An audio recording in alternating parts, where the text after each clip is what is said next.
Hey everyone, how's it going? I want to make the first in what I hope will be kind of a series of videos, and these are a series of videos where I memorize a poem and then recite it for you all, and then maybe talk a little bit about it.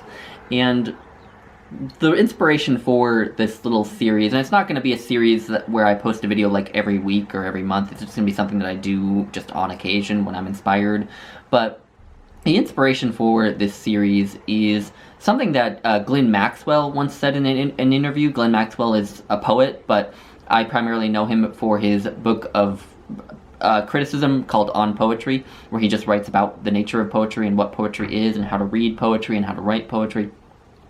And I was listening to an interview with him where he talked about taking a poetry class with Derek Walcott, and on the first day of class, Derek Walcott asked all of the students as a part of like a class activity to write down a poem that they had by heart, just, you know, as a starting point for a discussion.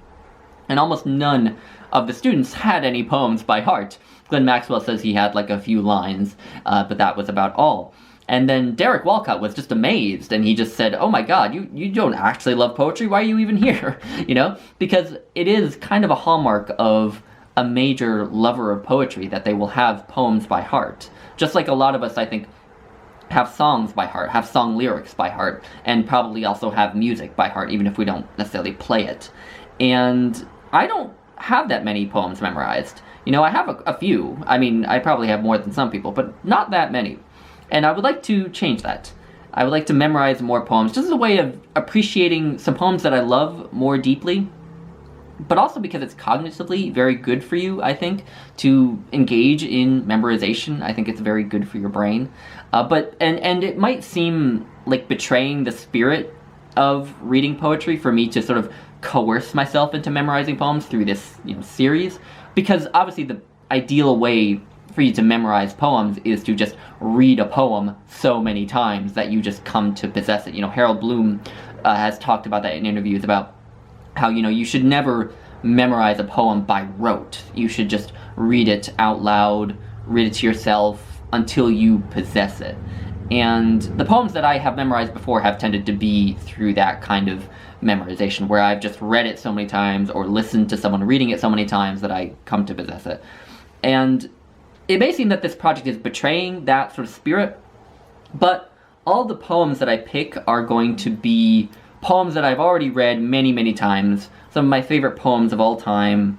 You know, poems that I do sort of know. You know how when you have read a poem a lot, don't have it memorized, but you do kind of know your way around it, where like when you're reading it, you kind of know what's coming. You know, you have some some lines memorized, some turns of phrases memorized, and so on. They're all going to be poems like that for me. I'm never going to just pick up a new poem that I've never heard of and force myself to memorize it without knowing whether or not I truly love it. So that's kind of the spirit of this little project of mine. And so the first poem that I decided to start with was Shakespeare's Sonnet 60. And I hope that you'll all trust me that I don't have any aids to hand. You know, there's no books around me. I can show you perhaps. I don't know if what you're going to be able to see, but anyway, there are no aids around me for me to reference. I hope you saw that it was the only thing on here is I do have my notes, but this is from a previous video. That's not Shakespeare's Sonnet 60 on there. I promise you. Anyway, I will stop blathering and do the recitation. So Shakespeare's Sonnet 60 goes like this. Like as the waves make towards the pebbled shore, so do our minutes hasten to their end, each changing place with that which goes before, in sequent toil all forwards do contend. Nativity once in the main of light crawls to maturity, wherewith being crowned, crooked eclipses 'gainst his glory fight, and time that gave doth now his gift confound. Time doth fix the flourish set on youth, and delves the parallels in beauty's brow, feeds on the rarities in nature's truth, and nothing stands but for his scythe to mow. And yet to times in hope my verse shall stand, praising thy worth, despite his cruel hand.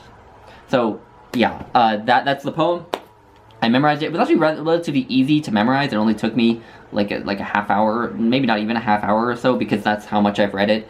And what helps with this poem in particular is because there are several just insanely memorable lines in this poem, because obviously it's Shakespeare. I mean, and nothing stands but for his scythe to mow. Like, you know, how could you not remember that line when you read it? Or, and time that gave doth now his gift confound. I mean, that's just an insanely great line.